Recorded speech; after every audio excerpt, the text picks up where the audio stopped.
آج میں اس role of law کے اوپر سب سے پہلے میں بات کرنا چاہتا ہوں ارشد شریف کی. ایک ایسا آدمی جو بھی اسے جانتا تھا، 2 گھر میں شہادتیں ہوئی تھیں، محب وطن پاکستانی، شاید ہی کوئی پاکستان کی اتنی درد رکھتا تھا جتنا یہ ارشد شریف رکھتا تھا. حق اور سچ پہ کھڑا ہوتا تھا. کس لیے؟ ضمیر کا سودا نہیں کرتا تھا.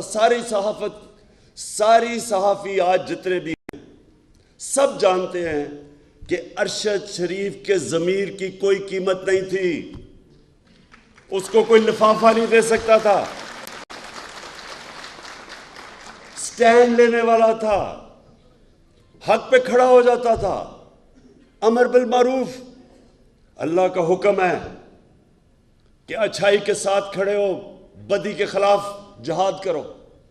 معاشرے کو زندہ کیا چیز رکھتی ہے؟ جب قوم کھڑی ہو جاتی ہے اچھائی کے ساتھ.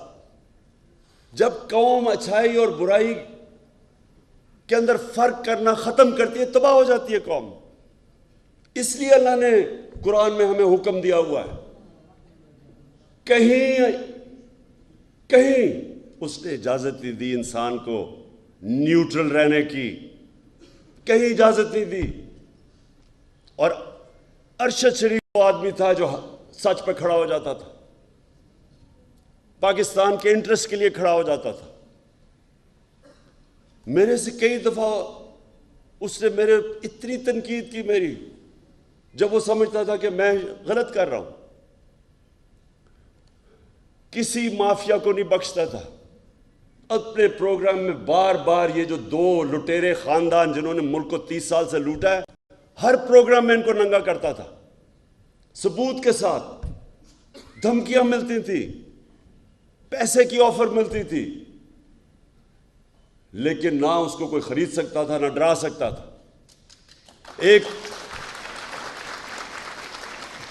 اور وہ پاکستانی، وہ صحافی جو ساری قوم جانتی ہے کہ وہ ملک کے انٹرسٹ کے لیے محب وطن، جس آدمی کی گھر میں 2 شہادتیں ہوئی ہوں، جس طرح وہ پاکستانی فوج کے ساتھ کھڑا ہوتا تھا، جا کے ان کے کئی پروگرامز کرتا تھا ان کے لیے. تو یہ آج میں آپ کو بتانا ہوں کہ ٹریجڈی دیکھیں یہ پاکستان کی. اور اس پہ اگر یہ قوم، ہماری قوم اگر نہ کھڑی ہوئی، میں آج آپ کو کہہ رہا ہوں کہ ہمارے میں اور جانوروں میں کوئی فرق نہیں رہے گا. انسانی معاشرہ اور جانوروں کا معاشرہ کیا ہے؟ جانوروں کا معاشرہ کیا ہے؟ آپ کبھی ٹی وی پہ پروگرام دیکھیں، نیشنل جیوگرافک یا اینیمل پلانٹ، اس میں دیکھتے ہیں جو افریقہ کے اندر جو سب سے طاقتور جانور ہاتھی کے بعد سمجھا جاتا ہے، وہ افریقن بفلو ہے، جو افریقہ کی بھینس ہے. وہ شیر سے بہت طاقتور ہوتا ہے، ان کی تعداد ہزاروں میں ہوتی ہے. لیکن آپ دیکھیں تو شیر کیا کرتا ہے؟ 4-5 شیر، وہ اتنے ہزار ہوتے ہیں، ان کو ڈرا دیتے ہیں، شور مچا کے ان کو ڈراتے ہیں. وہ جب ڈر کے بھاگتے ہیں، وہ 4-5 ایک بھینس کو پکڑ لیتے ہیں.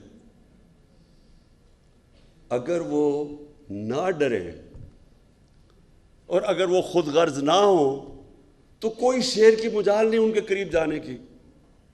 لیکن وہ اپنی جان بچاتے ہیں، وہ خود غرض بھی ہوتے ہیں، اپنے آپ کو بچاتے ہیں، اور بزدل بھی ہوتے ہیں.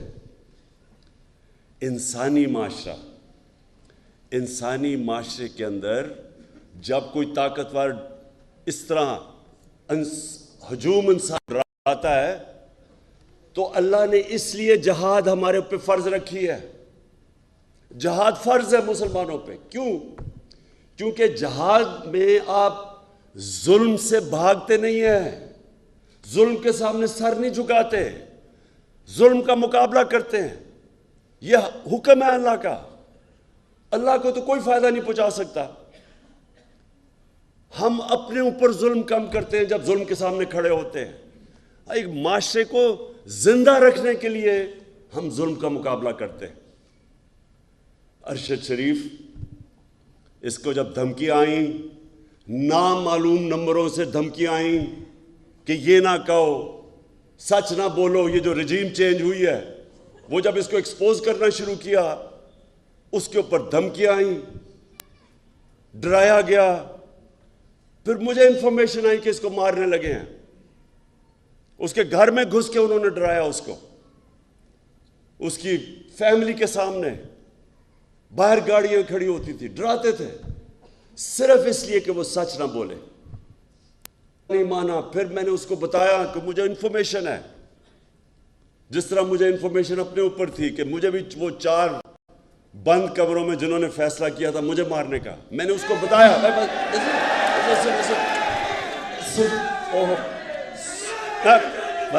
بس دیکھیں، تو وہ جب ملک چھوڑ کے گیا، اس کا ویزا ختم ہونے لگا تھا دبئی کا، یہ واپس بلا رہے تھے اس کو، کوئی اس لیے نہیں کہ کوئی جرم کیا اس نے، اس لیے کہ وہ سچ نہ بولے، اس کو واپس بلا رہے تھے۔ اور وہی کرنا تھا اس سے جو انہوں نے اعظم سواتی کو بند کمرے کے اندر ننگا کر کے اس کے اوپر تشدد کیا، شہباز گل سے کیا انہوں نے، جمیل فاروقی ایک رپورٹر جرنلسٹ، اس کو انہوں نے کیا، سینئر صحافی وہ ملک چھوڑ کے بھاگ گیا، صابر شاکر، اس کو دھمکیاں دی۔ یہ وہ لوگ ہیں، ایاز امیر، اس قوم اس کو 30 سال سے جانتی ہے، ریسپیکٹڈ جرنلسٹ، ان کے پیچھے پڑ گئے کہ کسی طرح ڈرا کے ان کو دھمکائیں اور خوف زدہ کریں، اور کوئی شرم نہیں ان کو کہ وہ لوگ جو قوم ان کے کریڈینشلز ان کو اتنی دیر سے جانتی ہے کہ ہمیشہ یہ ملک کے انٹرسٹ کے لیے کھڑے ہوئے ہیں، ان لوگوں کو چنا جن کا ضمیر کا سودا نہیں ہوتا تھا، جن کے ضمیر کے سودے ہوئے وہ تو سب آج آپ ٹی وی کے اوپر دیکھیں، 30 سال سے سرٹیفائیڈ چور اوپر بیٹھ گئے آ کے، اپنے کرپشن کے کیسز ختم کر کے ملک کو تباہی کی طرف لے گئے۔ ان کے خلاف کوئی بات کرے، یہ سارے نامعلوم افراد آ کے ڈراتے ہیں، دھمکاتے ہیں۔ ارشد شریف شہید کیوں ہیں؟ اس کو پتا تھا کہ اس کی جان خطرے میں، اس کو پتا تھا، اس کو بار بار وارننگز آ رہی تھی، میں نے اس کو بتایا، اس کے باوجود ایک دفعہ یہ پیچھے نہیں ہٹا، رائے حق سے پیچھے نہیں ہٹا، ڈرا نہیں۔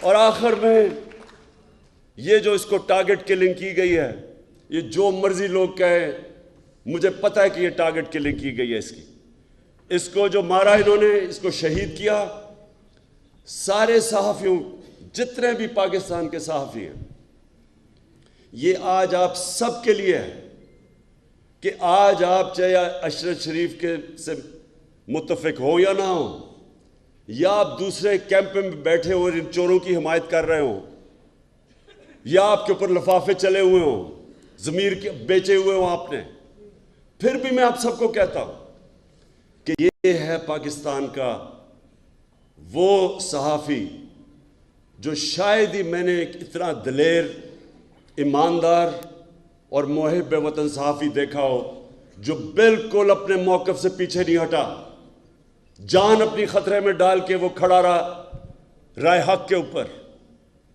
اور آج ساری میری قوم کو اس کو سلام کرنا چاہیے۔ میں انشاءاللہ جو اپنی مارچ کرنے والا ہوں، میں آج میرا جو عزم ہے وہ کبھی بھی اتنا تکڑا نہیں تھا جتنا آج ہے، کیونکہ میں آج فیصلہ کر بیٹھا ہوں کہ ملک اب دو رائے پہ کھڑا ہے۔ ایک طرف یہ وہ سارے چور 30 سال سے 26 سال سے میں جن کے خلاف کرپشن کی جہاد لڑا ہوں وہ سب اکٹھے ہیں، ان کے ساتھ میڈیا ہاؤسز جو ان کے ساتھ پیسے بنا رہے ہیں وہ اکٹھے ہیں، ان کے ساتھ نامعلوم افراد وہ ان کے ساتھ ملے ہوئے ہیں، ان کے ساتھ بیرونی سازشیں جو چاہتی ہیں کہ پاکستان ایک کمزور مقروض ملک کے رہے تاکہ وہ غلام بن سکے، وہ ان کے ساتھ ہے۔ اور ساری قوم جو آج اس سے تنگ ہے، میں آج ساری قوم کو کہتا ہوں کہ آج میرے ساتھ آپ نے کھڑا نہ ہو، نہ آج آپ میرے ساتھ نکلے جب میں نکلوں گا، تو عمران خان کو تو کوئی فرق نہیں پڑنے لگا، کیونکہ اللہ نے تو اس کو سب کچھ دے چکا ہے۔ لیکن آپ کا مستقبل بھیڑ بکریوں والا ہونے والا ہے، جانوروں والا ہونے والا ہے۔ دو معاشرے، انسانی اور جانوروں کا معاشرہ۔ جانوروں کا معاشرہ ظلم کا مقابلہ نہیں کرتا، بھیڑ بکریاں نہیں ظالم کے سامنے کھڑی ہوتی۔ انسان، اور وہ بھی جو دنیا کا سب سے عظیم لیڈر، جو نبی صلی اللہ علیہ وسلم کی امت ہو، اس امت کے اوپر تو ویسی فرض ہے کہ آپ یہ ظلم کے سامنے کھڑے ہوں، بھیڑ بکریوں نہ بنیں، خوف کے بت کی پوجا نہ کریں۔ یہ سب سے بڑا بت ہے۔ کوفہ کے لوگوں کو پتا تھا کہ حضرت امام حسین رائے حق پہ کھڑے ہیں، لیکن یزید کے ظلم کے خوف سے انہوں نے مسلمان کی تاریخ کا سب سے بڑا ظلم ہونے دیا، کیونکہ وہ ڈر گئے تھے۔ آج یہ قوم بھی، یہ جو حربے ہیں، یہ جو لوگوں کو ننگا کر کے 75 سال کے اعظم سواتی کو سوچے ننگا کر کے انہوں نے ٹارچر کی، کس چیز کے اوپر؟ کہ تنقید نہیں کسی کی، دنیا میں پاکستان کا مذاق اڑا، خوف پھیلانے کے لیے، ڈرانے کے لیے۔ ایک اسلام آباد میں جب سے ایک ڈرٹی ہیری آیا ہے، ڈرٹی ہیری وہ ہے، آپ نے وہ فلم دیکھی ہوگی ڈرٹی ہیری کی، کہ وہ ایک ایسا کوئی سپاہی تھا جو کہ بس بندوق کا ساروں کو ادھر ادھر گولیاں مارتا پھرتا تھا، اس کا نام ڈرٹی ہیری رکھا ہوا تھا۔ یہ اسلام آباد میں ایک ڈرٹی ہیری آ گیا، اور جب سے یہ آیا ہے کبھی کسی کو ننگا کر کے، ویسے اس کو ننگا کرنے کا کیا شوق ہے؟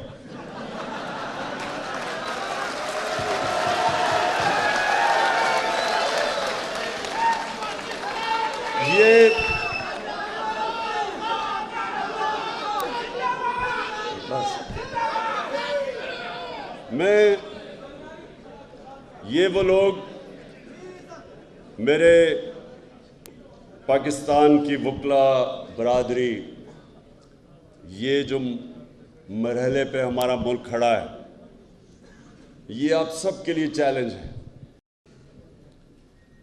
اللہ قرآن میں کہتا ہے کہ میں تمہارے ایمان کو بار بار مشکلوں سے آزماؤں گا، بار بار آزماؤں گا۔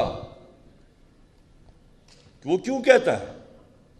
لا الہ الا اللہ محمد رسول اللہ پڑھا تو میں کہا جی میں مسلمان ہو گیا بس، لیکن وہ کہتا ہے میں تمہارے ایمان کو آزماؤں گا مشکلوں سے، تاکہ پتہ چلے کہ کتنے پانی میں ہیں۔ یہ ہے اب اس ملک کے لوگوں کی ایمان کی آزمائش۔ لا الہ الا اللہ کے نعرے پہ ملک بنا تھا۔ اللہ ہم تیرے سوا کسی کے سامنے نہیں جھکتے، کیا ہم اب یہ ظلم کے بت کے سامنے جھکیں گے؟ کہ یہ جو انہوں نے ارشد شریف سے کیا ڈرانے کے لیے باقیوں کو، وہ جس طرح شیر نہیں وہ حملہ کرتے ہیں، ڈراتے ہیں لوگوں کو، یہ بھینسوں کو، افریکن بفلو کو، وہ سب بھاگ جاتی ہیں، پھر پکڑ لیتا ہے ایک کو۔ یہ بھی ایک کو پکڑ رہے ہیں، کبھی کسی کو پکڑ لیا، کبھی کسی کو پکڑ لیا۔ میں ان کے سامنے نکلوں گا، اور انشاءاللہ جب تک میں نے فیصلہ کیا ہے، میرا فیصلہ ہے، جب تک میں زندہ ہوں میں ان ظالموں کا مقابلہ کروں گا، اور آپ نے سب نے اس میں شرکت کرنی ہے، کیونکہ یاد رکھیں اللہ نے نیوٹرل رہنے کی کسی کو اجازت نہیں دی، یا ایک طرف ہو یا دوسری طرف ہو، یا ان ڈاکوں کے ساتھ ہو اور یا رائے حق پہ چلو، ان کے سامنے کھڑے ہو۔ تو آپ کے اوپر خاص ذمہ داری ہے آپ ہے پاکستان کی وہ کمیونٹی جو جانتی ہیں انصاف کیا ہے، رول آف لا کیا ہے۔ آپ وہ لوگ ہیں جن کے اوپر عام آدمی سے زیادہ ذمہ داری ہے، اور اس لیے آپ نے اب میرے ساتھ چلنا ہے، اور اس ملک میں جو میں 26 سال پہلے نکلا تھا انصاف کی تحریک انصاف، اس ملک میں انصاف قائم کرنے کے لیے آپ سب نے میرے ساتھ کھڑے ہونا ہے۔ شکریہ۔